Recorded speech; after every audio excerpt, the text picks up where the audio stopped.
ایک آدمی ایک حدیث کی سند بیان کر رہا ہے، اس کے راوی ہیں 5، اور ایک دوسرا راوی اسی حدیث کی سند بیان کر رہا ہے، اس کے راوی ہیں 6، تو کہیں نہ کہیں ایک راوی کا اضافہ ہے۔ کبھی وہ اضافہ درست بھی ہوتا ہے اور کبھی نہ کبھی وہ اضافہ زائد ہوتا ہے، غلطی کو اس دلالت پر کرتا ہے کہ یہ کسی نے کہ ادراج ہے، یہ نام بڑھا دیا کسی اور کبھی حدیث کے آخر میں کہ استاد نے کوئی اس کے کسی معنی بیان کیا، کسی لفظ کا لغوی معنی بیان کر دیا، یا کوئی اصطلاحی معنی بیان کر دیا، یا کسی لفظ کی فقہی وضاحت کر دی، تو سننے والا غلط فہمی مبتلا ہو جاتا ہے اور وہ سمجھتا ہے کہ یہ بھی حدیث کا حصہ ہے۔ تو محدثین نے اس کی ساری بتا دی ہے کہ یہ حدیث مدرج ہے، یہ الفاظ مدرج ہیں، یہ اس سند میں یہ راوی جو ہے اس کا ادراج ہے، یہ الفاظ زائد ہیں، یہ حدیث کا حصہ نہیں، درمیان میں ہو یا آخر میں۔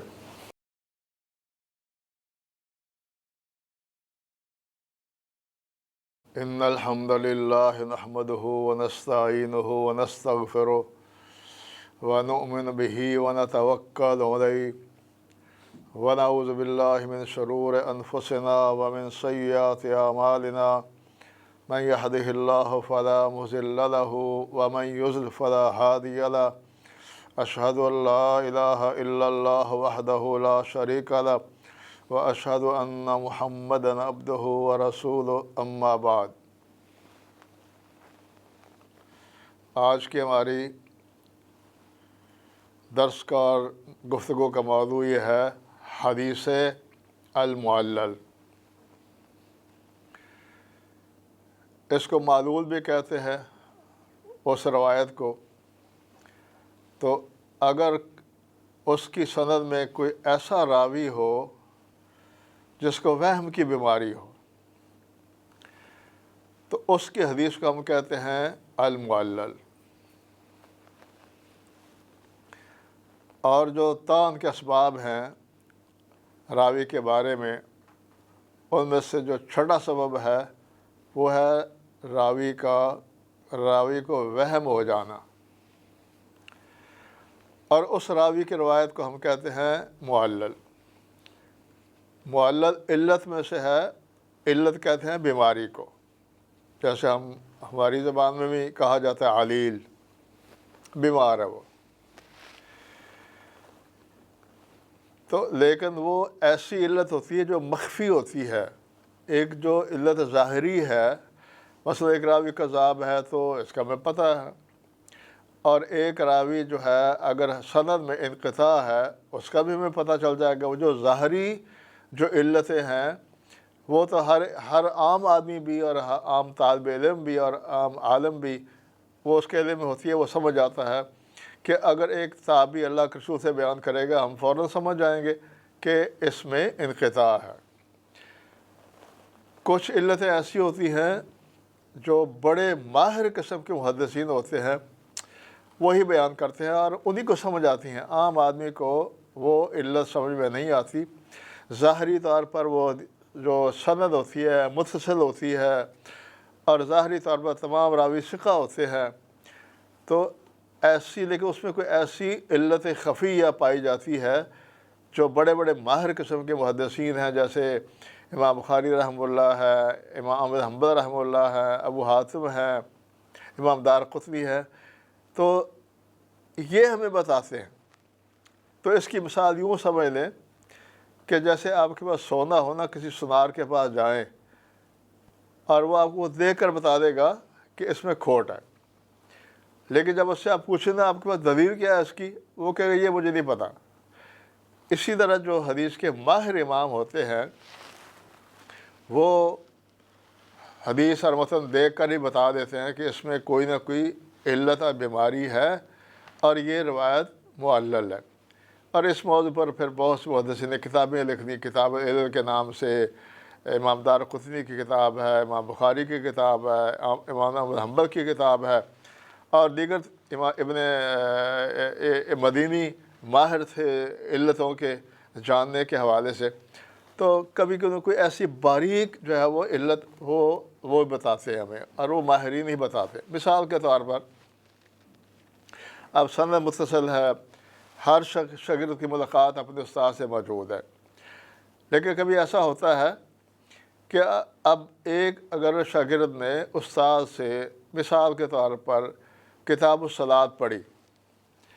اب اگر وہ کتاب الزکوٰۃ سے مطلب کوئی حدیث بیان کرے گا، اب بظاہر تو ہمیں پتہ چلتا ہے کہ یہ اس کا شاگرد ہے،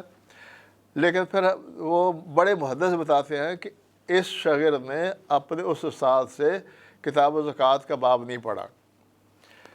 اور اسی طرح ایسا بھی ہوتا ہے کہ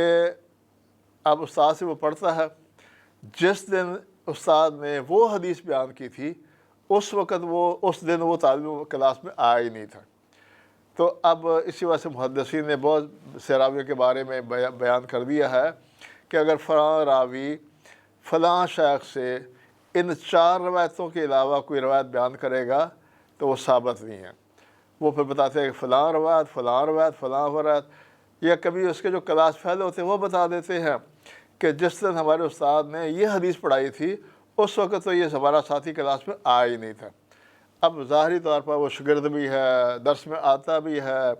سکھا بھی ہے، تو اس طرح کی مخفی جو علتیں ہوتی ہیں، جو ماہر علماء ہیں محدثین، امام بخاری جیسے اور امام احمد حنبل جیسے، علی بن مدینی جیسے، ابو حاتم جیسے، امام دارقطنی جیسے، وہ ہمیں بیان کرتے ہیں ان کی ایسی حدیث کو جس میں کوئی ایسی علت مخفی ہو جو حدیث کے لیے ضرر کا سبب بنے، اس کے ضعیف ہونے کا سبب بنے، اس حدیث کو کہتے ہیں ہم المعلل۔ ایک دوسری قسم ہے، اس کو ہم کہتے ہیں المدرج۔ یہ جو ابتدائی سی اصطلاحات ہیں وہ صرف ہم طلباء کے لیے اور عامت الناس کے لیے بیان کرتے ہیں،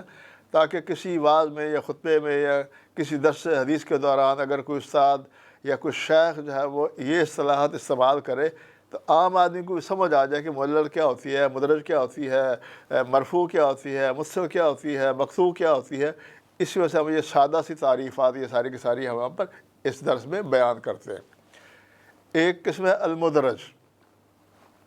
کبھی ادراج ہوتا ہے سند میں، کبھی ادراج ہوتا ہے متن میں۔ اور سند میں کیسے ادراج ہوتا ہے؟ یعنی اگر ایک آدمی ایک حدیث کی سند بیان کر رہا ہے، اس کے راوی ہیں 5، اور ایک دوسرا راوی اسی حدیث کی سند بیان کر رہا ہے، اس کے راوی ہیں 6، تو کہیں نہ کہیں ایک راوی کا اضافہ ہے۔ کبھی وہ اضافہ درست بھی ہوتا ہے اور کبھی نہ کبھی وہ اضافہ زائد ہوتا ہے، غلطی کو اس دلالت پر کرتا ہے کہ یہ کسی نے کہ ادراج ہے، یہ نام بڑھا دیا کسی۔ اور اسی طرح کبھی متن میں بھی اضافہ ہوتا ہے، اس کے کئی اسباب ہیں کہ عام طور پر جو اضافہ ہوتا ہے نا وہ حدیث کے درمیان میں یا حدیث کے آخر میں۔ شروع میں عام طور پر جو ادراج کی مثالیں بہت کم ہوگی یا نہ ہونے کے برابر، اور اس کی کیا وجہ ہے کہ کبھی درمیان میں ایسا ہوتا ہے کہ استاد جب کلاس لے رہا ہوتا ہے اور حدیث بیان کر رہا ہوتا ہے تو درمیان میں کوئی نہ کوئی مسئلہ بیان کر دیتا ہے، یا درمیان میں کسی نہ کسی لفظ کی وضاحت تفسیر بیان کر دیتا ہے، سننے والا یہ سمجھ لیتا ہے کہ شاید یہ بھی حدیث کا ہی حصہ ہے۔ جیسے یہ کتاب الوحی میں جو اللہ کے رسول غار حرا میں جاتے تھے تو اس میں روایت میں موجود ہے التحنث، تو پھر وہ اس نے راوی درمیان اس کا معنی بیان کر دیا، هو التعبد فی اللیالی، کہ راتوں کو عبادت کرنا۔ اب التحنث کا معنی بیان کیا ہے راوی نے، کبھی کبھی سننے والا یہ سمجھ لیتا ہے کہ شاید یہ بھی حدیث کا حصہ ہے، حالانکہ وہ الفاظ مدرج ہوتے ہیں۔ اور کبھی کبھی وہ آخر میں بھی ہوتا ہے کہ اب بعض دفعہ یہ ہوتا ہے کہ استاد پڑھانے کے درمیان میں کسی اور سے بات کر لیتا ہے، درمیان میں کوئی ملنے والا آ گیا، وہ اس سے کوئی بات کر لی اس نے، یا اس نے کوئی مسئلہ پوچھا، سننے والا سمجھ رہا ہوتا ہے کہ شاید یہ بھی حدیث کا حصہ ہے۔ اور کبھی حدیث کے آخر میں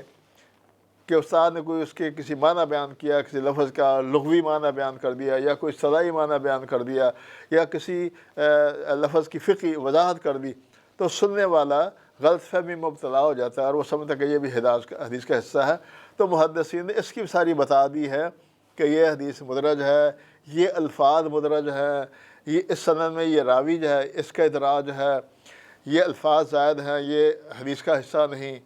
درمیان میں ہو یا آخر میں۔ تو اس کو ہم کہتے ہیں المدرج۔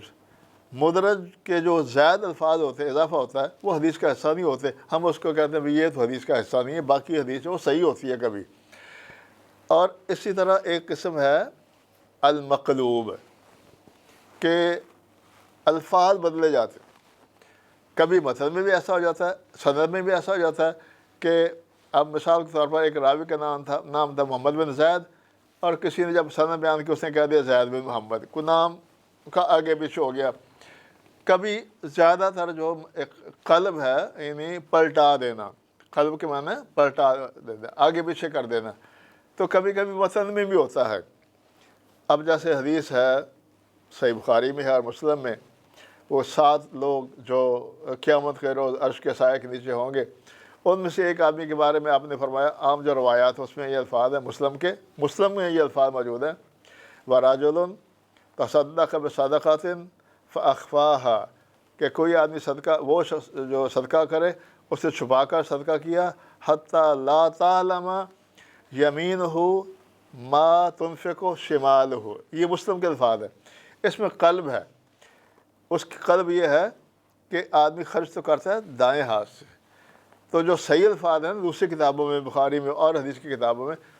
تو وہ الفاظ یہ ہیں فَأَخْفَاهَا حَتَّى لَا تَعْلَمَ شِمَالُهُ مَا تُنْفِقُ يَمِينُهُ. یہ ترتیب درست ہے. اور مسلم میں یہ الفاظ موجود ہیں. اب کسی راوی سے بیان کرتے وقت سبق لسانی کی وجہ سے الفاظ آگے پیچھے ہو گئے، اس کو کہتے ہیں مقلوب. اب جس میں آگے پیچھے ہو گئے الفاظ، ظاہر وہ روایت جب وہ صحیح نہیں ہے، تو جو درست الفاظ ہوتے ہیں وہ حجت ہوتے ہیں. تو یہ معلل بھی مردود کی اقسام میں سے ہے. جو مدرج الفاظ ہوتے ہیں وہ بھی مردود ہوتے ہیں، یعنی وہ حدیث کی حجت نہیں بنتے وہ.